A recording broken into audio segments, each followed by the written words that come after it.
আরেকজন বলল,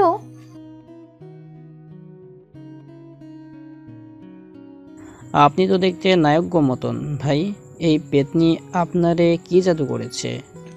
আদনান খুব শান্ত স্বভাবের হলেও ঠান্ডা মানুষ যখন ডাকে তখন ভয়ঙ্কর হয়ে ওঠে। আদনানের অবস্থাও এখন সেই রকম। রাগ সামলাতে না পেরে কলার ধরে বসলো। তারা 5 থেকে 6 জন, আর আদনান একা। অবস্থা বেগতিক হতে শুরু করলো। আয়েশা দূর থেকে এই অবস্থা দেখে দৌড়ে এসেছে, তাদের ছাড়ানোর চেষ্টা করছে। একজন আয়েশাকে সজোরে ধাক্কা মেরে নিচে ফেলে দিল। এই দৃশ্য দেখে আদনানের চোখ রক্তবর্ণ ধারণ করেছে। ইউ ব্লাডি, তুই ওর গায়ে হাত দিলে কিভাবে? সজোরে সেই ছেলের মুখে ঘুষি দিয়ে রক্ত বের করে ফেলেছে। তাদের দলের বাকিরা সবাই ক্ষেপে আদনানকে ধরে আছে পেছন থেকে। একজন বড় বাঁশি নিয়ে আদনানের মাথায় মারার জন্য এগিয়ে যাচ্ছে। আয়েশার চিৎকারে আদনান মাথা ঘুরিয়ে নিচু হয়ে যাওয়াতে বাড়ি এসে তার পিঠে পড়ে। পেছন দিকে আরেকজন এসে সেই ছেলেকে ধরে মাটিতে ফেলে দেয়। আদনানকে ছাড়ানোর চেষ্টা করে, ততক্ষণে রিসর্টের গার্ডরা এসে উপস্থিত। ছেলেগুলোকে সরিয়ে নিয়ে যায়। তাদের রিসর্ট থেকে বের করে দেওয়া হয়। রিসর্টের মালিক আদনানের বাবাকে আর তার পরিবারকে খুব ভালোভাবে চেনে। আদনান অযথা মারামারি করার ছেলে না, অবশ্যই যৌক্তিক কোনো কারণ আছে তার রেগে যাওয়ার পেছনে। আর ছেলেগুলো রিসর্টে আসার পর থেকেই অনেক বিশৃঙ্খলা করছিল। গেস্ট হিসেবে এড়িয়ে গেলেও এবার ব্যাপারটা সিরিয়াস। ভাই আপনি ঠিক আছেন? আদনানের হেলদোল নেই। পাশে একটা বেঞ্চিতে বসে মাথা নিচু করে ঘন ঘন শ্বাস ছাড়ছে। তার রাগ এখনো কমেনি। বারবার আয়েশা অস্থির হয়ে দাঁড়িয়ে, ভাই ঠিক আছেন? চলুন এখান থেকে। আয়েশা আদনানকে উদ্দেশ্য করে বলল। আয়েশার আওয়াজ পেয়ে স্বাভাবিক হলো আদনান। উঠে দাঁড়ালো তার পাশে। আয়েশার কাছে গিয়ে বিচলিত হয়ে হাত ধরে উল্টে পাল্টিয়ে দেখছে। আপনি ঠিক আছেন? ওরা আপনাকে ধাক্কা দিয়েছিল, ব্যথা পেয়েছেন? আমি ব্যথা পাইনি, আপনি নিজেরটা ভাবেন। আমি ওদের জান নিয়ে নেব, আরেকবার সামনে পড়ুক। হয়েছে, থামুন, চলেন। রুমের দিকে যাওয়ার জন্য উঠে গেল। কয়েক কদম এগিয়ে পেছনে ফিরে আদনান সেখানে উপস্থিত হয়ে আরেকজনকে জিজ্ঞেস করলো, আপনি? জি। আপনি সেই না সেদিন বাগানে ছিলেন? হ্যাঁ, আমি রিহান, আয়েশার কাজিন। আয়েশা হতভম্ব হয়ে দাঁড়িয়ে আছে। আদনান আয়েশার দিকে একবার ফিরে তাকালো। পুনরায় রিহানের দিকে তাকিয়ে কিছুটা অবাক হয়ে বলল, আপনি এখানে কি করছেন? এমনি আসছিলাম ঘুরতে ওয়াইফ নিয়ে। উত্তরটি আদনানের মন মতো হলো না। 3 বার দেখছে সে তাকে। হলুদের দিন সে লুকিয়ে তাদের দেখছিল, সেটা আদনানের চক্ষু গোচর হয়নি। কিন্তু বিয়েতে তাকে দেখা যায়নি, বরং দেখেছে মসজিদ থেকে বের হওয়ার সময় রাস্তায় সবার আড়ালে। রিসর্টে আসার সময় গাড়ির লুকিং গ্লাস দিয়ে তাকে চায়ের দোকানে দেখেছে। আজ আবার এখানে।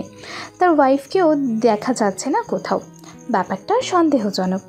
আয়েশা রিহানের ব্যাপারে তেমন হেলদোল নেই, বরং উপেক্ষা করে যাচ্ছে তাকে।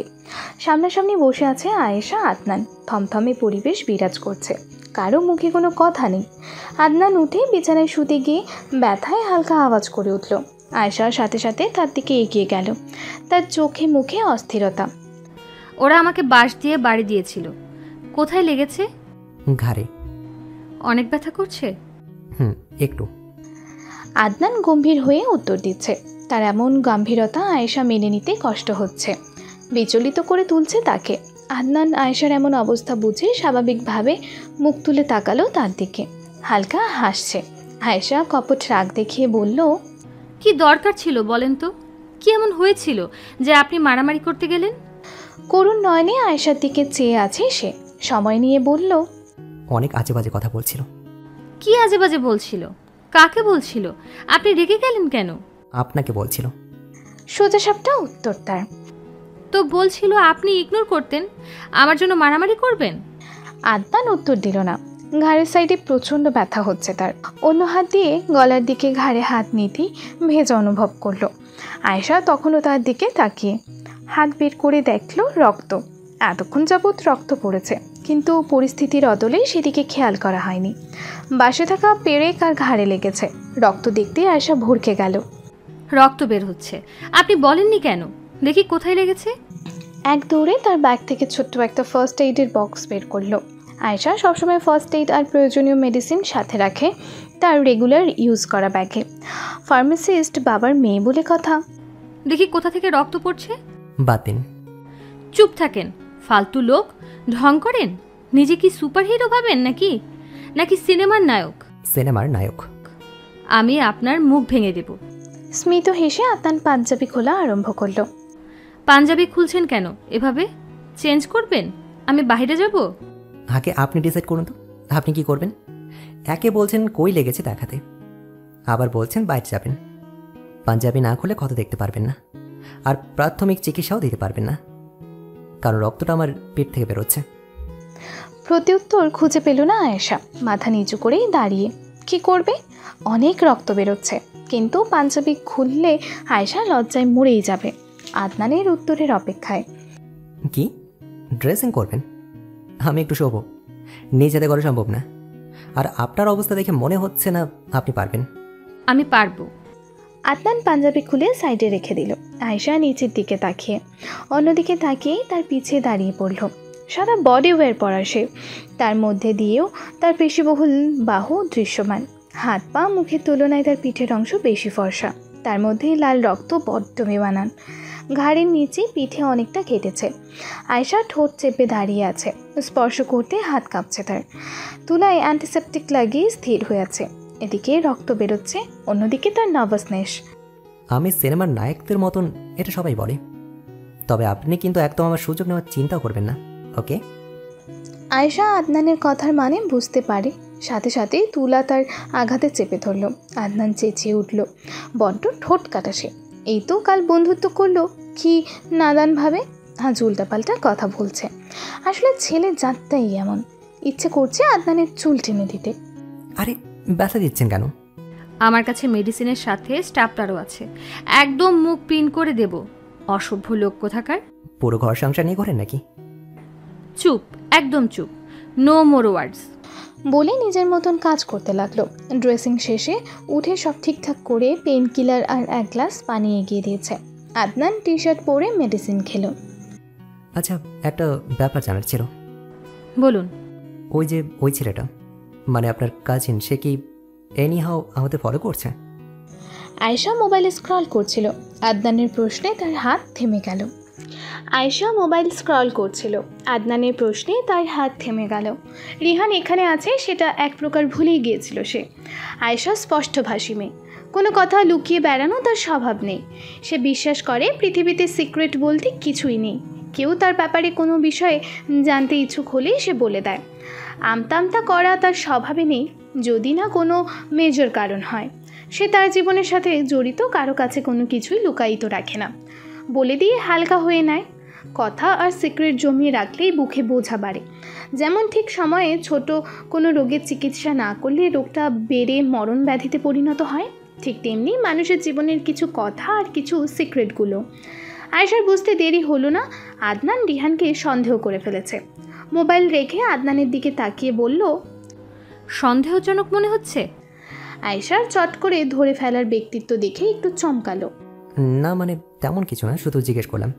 তাকে আমি অনেকবার আড়ালে দেখেছি, কখনো সামনে আসেনি, আজকে প্রথম।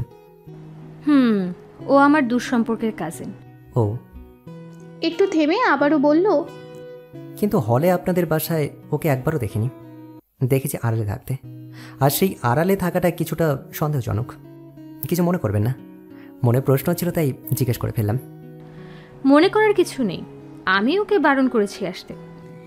এবার আদনানের সন্দেহ আরও গভীর হলো। এই রিহানের পেছনে কোনো রহস্য নিশ্চয়ই আছে, কিন্তু জিজ্ঞাসা করার সাহস পাচ্ছে না। আয়েশা যদি রেগে যায়।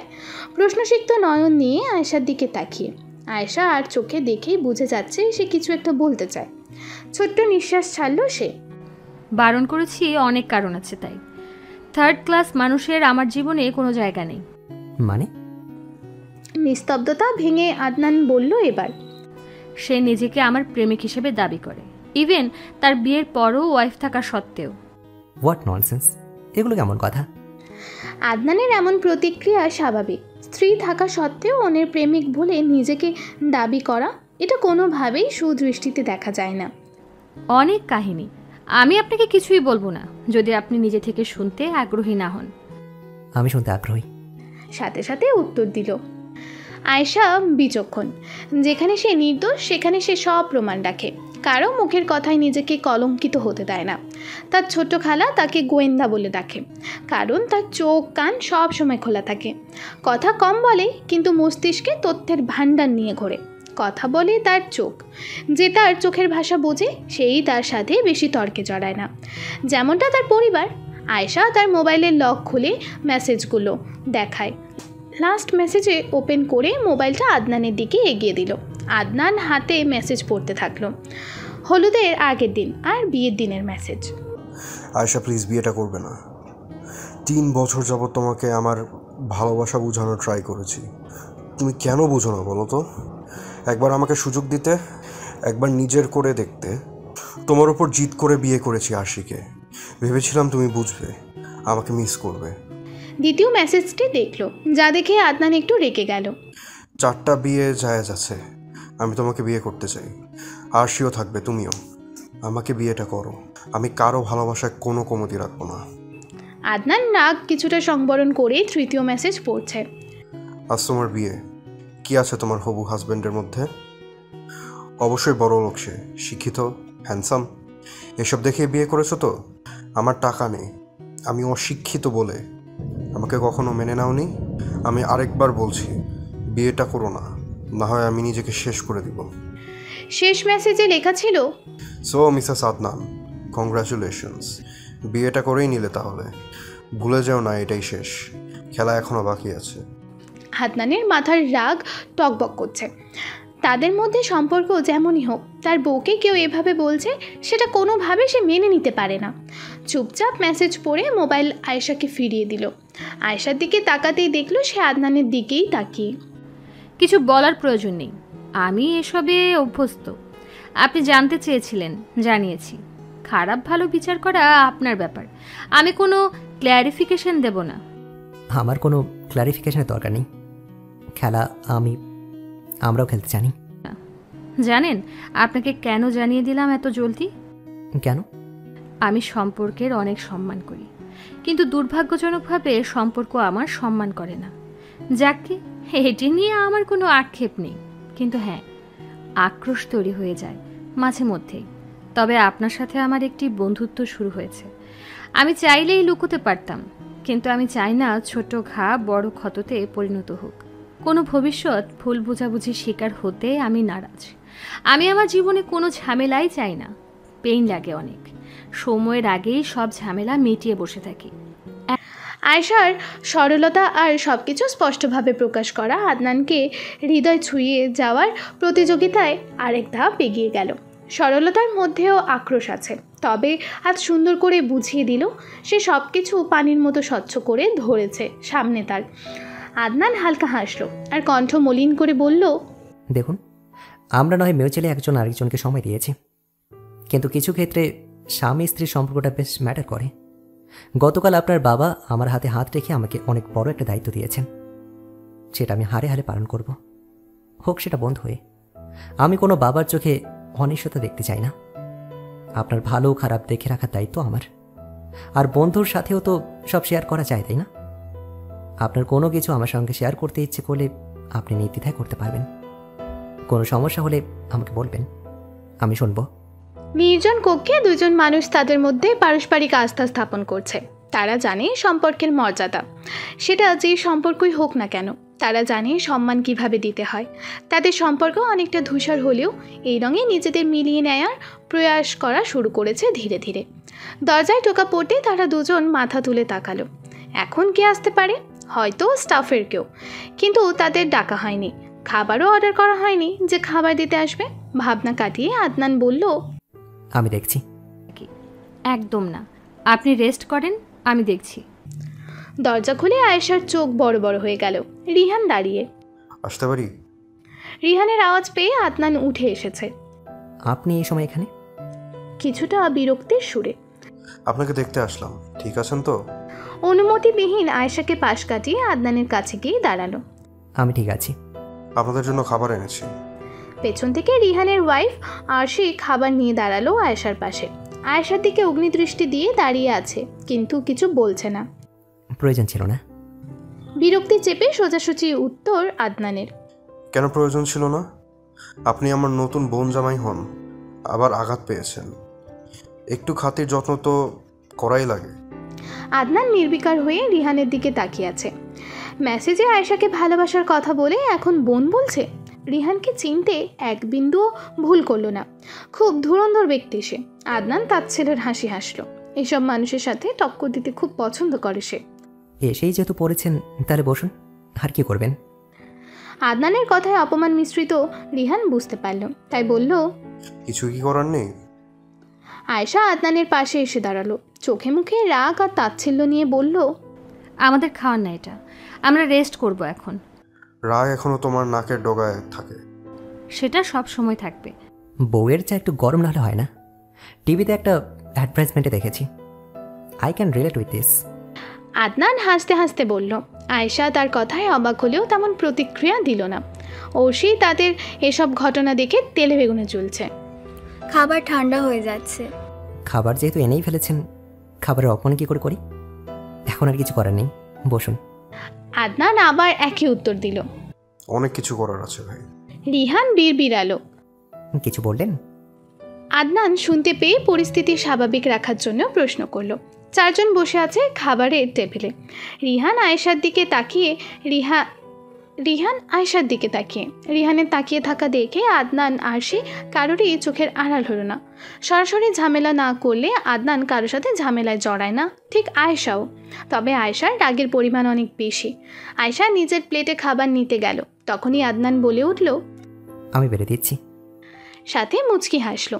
রিহানের ব্যাপারটা সইল না। সে মনে মনে ভাবছে, মাত্রই বিয়ে হলো, তারপর আবার অ্যারেঞ্জ ম্যারেজ, এখনই এত টান। অন্যদিকে আরশি আনচান করছে। সে আয়েশাকে মোটেও সহ্য করতে পারে না। করবেই বা কীভাবে? তার স্বামী তাকে রেখে অন্য কোনো মেয়েকে ভালোবাসে, কিন্তু সে এর জন্য আয়েশাকে দায়ী করে। অনেকবার আয়েশাকে কথা শোনানোর চেষ্টা করেছে, কিন্তু আয়েশার মুখ আর রাগ সম্পর্কে তারও ভালো মতো ধারণা আছে। আপনাদের পরিচয় কিভাবে? আরশি প্রশ্ন করল। আদনান বেশ হেসেই বলল, সেটা কি? এবার রিহান বলে উঠল, সবাইকে বলি না, কিছু ব্যাপার আমাদের দুজনের একান্ত ব্যক্তিগত, কিছু মনে করবেন না প্লিজ। আয়েশা আদনানকে দেখে বারবার অবাক হচ্ছে। সে বুঝতে পারছে আদনান এমন কেন করছে। অবাক হওয়ার পাশাপাশি খুশিও। তার দিয়ে তাকিয়ে ভাবছে কি সুন্দর করে তাকে ভুল না বুঝে তার অজান্তেই তার সাথে তার হয়ে কথা বলে যাচ্ছে, আয়েশাকে সাপোর্ট করছে। আয়েশা ভয়ে ছিল, কারণ তার জীবনে ভুল বোঝা মানুষের সংখ্যা সবসময় বেশি ছিল। জীবনের প্রত্যেকটা ক্ষণে সত্যি পুরোটা না জেনেই তাকে দোষারোপ করা হয়েছে। কখনো বুঝতেই চায়নি কেউ তার ভেতরের আগুন। নিজে একা জ্বলেছে, সেই আগুনে পানি ঢালতেও দূরে থাকা কেউ নেভাতে পর্যন্ত আসেনি। ও পরিচয় হয়নি, ও আমার ওয়াইফ আরশি। রিহান আরশিকে উদ্দেশ্য করে বলল। বিনিময়ে আদনান হালকা হেসে মাথা উপর নিচ করল শুধু। আবার নিচ থেকে আগ বাড়িয়ে বলা শুরু করেছে রিহান। ওর বাড়িতে সবচেয়ে ছোট মেয়ে, সবচেয়ে আদরের, আর রূপে গুণে অনন্যা, সব রান্না জানে। আর ওর বাবা ওদের এলাকার চেয়ারম্যান। শ্বশুর আমার বিরাট লোক, তারপরও কোনো অহংকার নেই মনে, না ওর মনে না ওর পরিবারের মনে। কথাটা আয়েশাকে উদ্দেশ্য করে বলেছে। এতে আয়েশার কোনো হেলদোল নেই, সে খেয়েই যাচ্ছে। আদনানও বুঝেছে, তবে মাথা গরম করলে চলবে না। আর সে খুশিতে গদগদ করছে। খুব ভালো। তা আপনি কি করেন? বেকার। ও, আদনান আয়েশাকে উদ্দেশ্য করে বলল, মুখ ধুয়ে খেতে বসা উচিত ছিল, পুরো কাজটা লেপটে গেছে। অনেকক্ষণ যাব লক্ষ্য করছি। বেশি লেপটে গেছে? খারাপ লাগছে? একদমই খারাপ লাগছে না, ক্লান্ত লাগছে, তাই বললাম আর কি। রিহানের এমন আচরণ দেখে আর আদনানের কথার সুযোগে আরশি বেগ পেয়ে গেল। কয়লা ধুইলেই ময়লা যায় না। এক হাতে মোবাইল নিয়ে আর চোখে আয়েশার দিকে তাকিয়ে আরশি বলল। আরশির এমন কথায় সবাই তার দিকে তাকালো। আদনান ভ্রুকুচকে তাকিয়ে আছে আরশির দিকে। রিহানের রাগে রক্তচক্ষু হয়ে গেল নিমিষেই। সেও জানে আয়েশাকে উদ্দেশ্য করেই বলা। কি বললে তুমি? রিহান রাগে হিসিস করতে করতে বলল, হ্যাঁ না, মানে মোবাইলের একটা পোস্ট দেখছিলাম, জোরে জোরে পড়ে ফেলেছি, সরি। খাবার প্লেট টেবিলে রেখে দিয়ে পানির গ্লাস হাতে নিল আদনান। দাঁতে দাঁত চেপে আছে, সুযোগ পাচ্ছে না কিছু বলার, কিছু করার। আয়েশার দিকে তাকালো সে, স্থির খাওয়াই মনোযোগী। কীভাবেই সে চুপ করে আছে। আদনানের সাথে যখন ঝগড়া করত, তখন তার একটা কথাও মাটিতে পড়তো না। আজ কেন চুপ, নিজের জন্য ফাইট কেন করছে না সে? আয়েশার এমন মনোভাব আদনানকে বিরক্ত করে তুলছে বারবার। কেটে গেল কিছু সময়। আয়েশা ডালের বাটির দিকে হাত বাড়ালো। হাত বাড়াতেই ডালের বাটি উল্টো হয়ে পড়ে গেল। গরম ডাল আরশির হাত আর পায়ের কিছু অংশে পড়েছে। সে হুট করে এমন হওয়ায় চিৎকার করে উঠে দাঁড়িয়েছে সে। আয়েশা বিচলিত হয়ে বলে উঠল, সরি, আমি আসলে পানির গ্লাস নিতে যাচ্ছিলাম, খেয়ালই করিনি। ওয়াশরুমে গিয়ে পানি দিয়ে এসো। আরশি দ্রুত দৌড়ে ওয়াশরুমে চলে গেল। সারা হাত জ্বলছে তার, গরম ডাল হাতে পড়ে পুরো ফর্সা হাত লাল হয়ে গেছে। ঘন ঘন শ্বাস ছাড়ছে সে, আর দাঁত কিরমির করছে। ওয়াশরুম থেকে বেরিয়ে এসে দেখলো সবাই দাঁড়িয়ে আছে তার দিকে চেয়ে। আরশি, এখানে এসো, মলম লাগিয়ে দিচ্ছি, ব্যথা কমে যাবে, কিন্তু দুঃখজনকভাবে পোড়ার দাগ পড়ে যাবে। জানোই তো, উজ্জ্বল কোনো জিনিসে দাগ জলদি ধরে ফেলে। এসো এসো। আয়শার এমন কথায় আরশির রাগ আরও বেড়ে গেল। বড় বড় কদম নিয়ে রুম থেকে বেরিয়ে পড়ল। রিহান কিছুক্ষণ থেমে হাঁটা ধরল। সে আয়শাকে হাড়ে হাড়ে চেনে, সে ছেড়ে নেওয়ার মতো মানুষ না। সে রাগ জমায়, রাগ জমিয়ে আগ্নেয়গিরিতে পরিণত করে, আর সেই রূপ হয় মাত্রাতিরিক্ত হিংস্র। আয়শা পেছন থেকে থামিয়ে দিল আর বলল, তুমি কই যাও? এই যে এতগুলো ডাল মাটিতে পড়েছে, এতগুলো খাবারের প্লেট বাটি এলোমেলো, এগুলো কে পরিষ্কার করবে শুনি? আমি করব। যেহেতু আমাদের অনিচ্ছা সত্ত্বেও খাবার এনেছো, জোর করে খাইয়েছো, এগুলো নিয়ে যাওয়ার দায়িত্ব কার? রিহান ঢোক গেলে তার পকেট থেকে রুমাল বের করে মুছে দিল। সব খাবারের প্লেট ট্রেতে গুছিয়ে নিয়ে বেরিয়ে পড়ল। আর আদনান, সে শখে আছে আয়েশার পেছনে খাটে বসে। আয়েশা এক গ্লাস পানি এনে আদনানের সামনে ধরল। আদনান চোখ মুখ তুলে তাকিয়ে বলল, মুখে ছুঁড়ে মারবেন না তো? মাথায় ঢালবো? এত ভয়ঙ্কর? এর চেয়েও বেশি। সাবধানতা অবলম্বন করা দরকার আমার। আপনার জন্য ভালো। ইচ্ছেকৃত? কি মনে হয়? আদনান কপাল চাপড়াতে চাপড়াতে বলল, কি দোষ করেছিলাম এমন ভয়ঙ্কর একটা মানুষ আমার কপালে দিলে? আমি নাদান একটা বাচ্চা। Upset reaction. আয়েশা এতটুকু বলে হাসতে লাগলো। আয়েশাকে অল্প হাসতে দেখেছে, বাঁকা হাসছে দেখেছে, কিন্তু প্রাণবন্ত হাসিতে দেখেনি সে। এই মুহূর্তে সেটাও দেখে নিল। এভাবেই কেটে গেল 2টা দিন।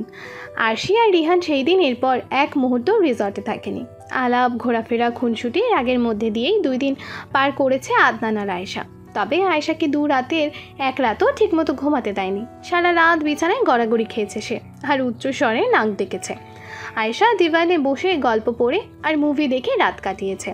সারা শহর জুড়ে হালকা অন্ধকার নেমেছে। সূর্য অস্ত যায় মুহূর্ত। রাস্তার পাশে ল্যাম্পপোস্টের নিয়ন আলো জ্বলতে শুরু করেছে। পাখিরা বাড়ি ফিরে যাচ্ছে, সাথে বাড়ি ফিরছে সদ্য বিবাহিত এক নবদম্পতি। গতিতে গাড়ি ছুটছে, আর সেই গতি নিয়ন্ত্রণ করছে খোদ আদনান। আয়েশা পাশে বসে ঝিমোচ্ছে। আয়েশা ঝিমানো দেখে আদনান হাসতে ভুলল না। সে জানে আয়েশার ঝিমানোর কারণ, তার দোষেই আয়েশার এই হাল। তারপরেও কিছু ভুলের জন্য হায় হতাশ না করে হেসে নেওয়া যায়, এতে কোনো দোষের কিছু নেই। আয়েশাদের বাসায় ফিরতে রাত 8টা বাজল। গাড়ির স্টিয়ারিং ধরে বসে আছে আদনান। আয়েশা গাড়ি থেকে নেমেছে। আদনানকে বসে থাকতে দেখে ভ্রু কুচকালো। বের হন না কেন? আমার আশা লাগবে তো ভাব দেখান। নতুন জামাই হয়ে ভাব দেখানোটা স্বাভাবিক। ঢং করবেন না একদম। গাড়ি পার্ক করে জলদি আসেন, আমি এগোলাম। এই দাঁড়ান, এই সাইডে দাঁড়ান, আমি 10 মিনিটে আসছি। ভেগে যাবেন না তো? ওই সুযোগ আর নেই।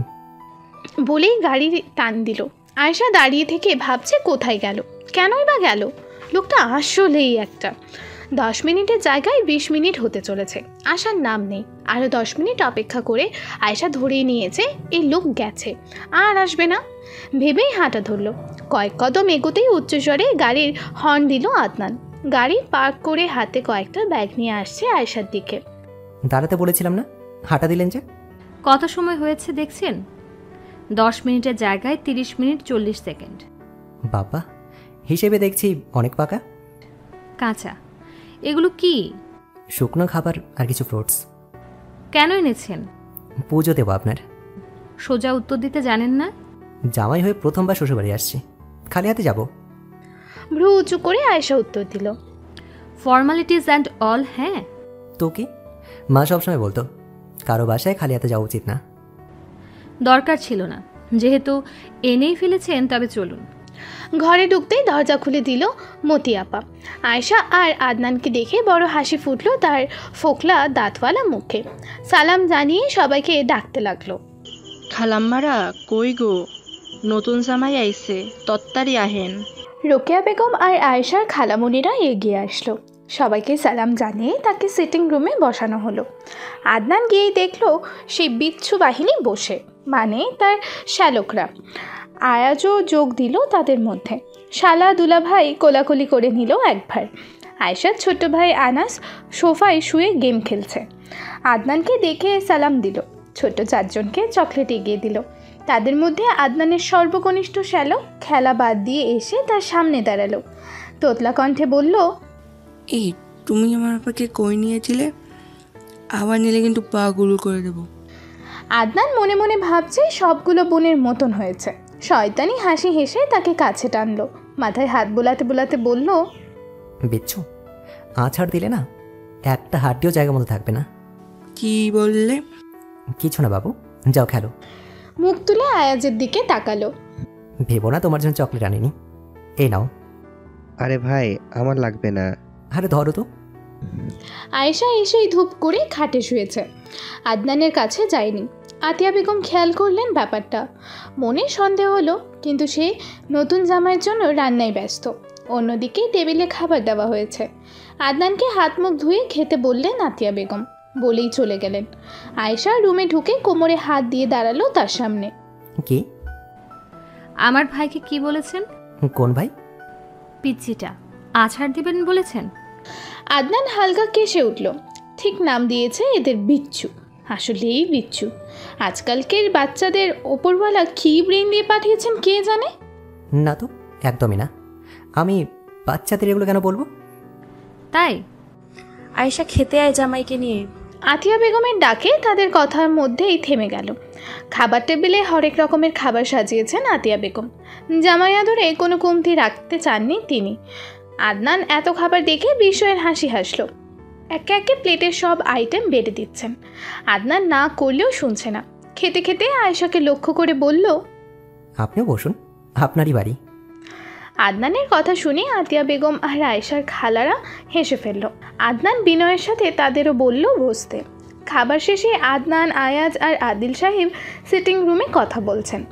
আয়েশা তার রুমে বসে কিছুক্ষণ কথাবার্তা বলে আদনান উঠল যাওয়ার জন্য।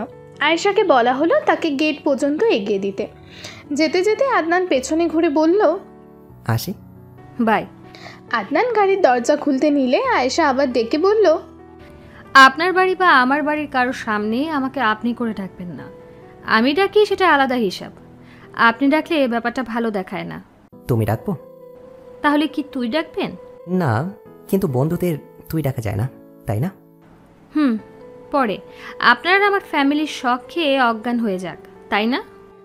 প্রশ্নের পিঠে প্রশ্ন। আয়েশা আদনানের কথায় মনে হয় তারা বিতর্কে নেমেছে।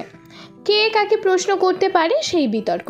তারা ঝগড়া করছে না, আর কোনো কথা কাটাকাটি নেই, শুধু আছে দুষ্টুমি ভরা খুনসুটি। আদনানের ইচ্ছা করে আয়েশাকে খ্যাপানো। তাকে খ্যাপানো হচ্ছে জেনেও আয়েশার ইচ্ছাকৃত রেগে যাওয়া। আচ্ছা আসি, থাকো। থাকো শব্দটা শুনে যেন আয়েশা আকাশ থেকে পড়ল। চোখ পাকিয়ে আদনানের দিকে তাকিয়ে। কি মানুষ, কথা মুখ থেকে বের হতে দেরি, সেটা ফলাতে দেরি করে না সে। কই একটু আমতা আমতা করবে না, সে কয়েক সেকেন্ডের মধ্যে রূপ পাল্টে নিল। নির্লজ্জ কোথাকার। হুটহাট এমন কাজ করে আয়েশার মাথাটা হ্যাং করে দেয়। যাই হোক, সে নিজেই যেহেতু অনুমতি দিয়েছে, আর কি করার, তাই মাথা পেতে নিল। আদনান গাড়ির ভেতর থেকে হাত নাড়িয়ে বিদায় নিয়ে চলে গেল। আয়েশা ঘরে ফিরে আরেক দফা চিৎপটাং হয়ে বিছানায় গাইলিয়ে দিল। পাশেই তার খালামণিরা আড্ডা জমিয়েছে, সেখানেই তার কোনো খেয়াল নেই। বড্ড ক্লান্ত সে। যতই দিনে রেস্ট করুক, রাতের ঘুমে শোধ সারা দিন ঘুমালেও হয় না। কিরে আয়েশা, কিছু হয়েছে? আসার পর থেকে মুখ গুমড়ো করে বসে আছিস, হুটহাট শুয়ে পড়েছিস। আমার মুখ সবসময় এমন। একদম মিথ্যে বলবি না, আমি মা, তোর চেহারা দেখেই বুঝতে পারি। আদনানের সাথে কিছু হয়েছে? না। আদনান শান্ত একটা ছেলে, ও কিছু করবে বলে মনে হয় না। তুই কোনো ঝামেলা করিসনি তো? হুট করে এমন পোলটি আয়েশা মেনে নিতে পারছে না। মেয়ের চেয়ে বেশি জামাইয়ের প্রতি দরদ দেখে জেলাস ফিল হলো। তার মুখে এমনই কিছু আটকাই না। এবারও ঠিক সেই চোখে মুখে বিরক্তি নিয়ে বলল, ঘুম হয়নি, ক্লান্ত আমি। এমন দামড়া লোকের সাথে থাকা যায়? জোরে জোরে নাক ডাকে, হাত পা ছোড়াছুড়ি করে। ঘুমের মধ্যে আমাকে ধাক্কা দিয়ে ফেলে দিতে নিয়েছিল। অর্ধেক খাটে ঝুলেছিলাম আমি। এত যন্ত্রণা করেছে আমাকে, আর তুমি বলছো আমি কিছু করিনি তো? হ্যালো বন্ধুরা, পরবর্তী পার্ট খুব তাড়াতাড়ি আসবে, তো সবাই অপেক্ষায় থাকো। আর চ্যানেলটি যারা এখনো সাবস্ক্রাইব করোনি তারা পরবর্তী পার্ট দেখার জন্য চ্যানেলটি সাবস্ক্রাইব করে রেখো। ধন্যবাদ সবাইকে, আমাদের সাথেই থেকো।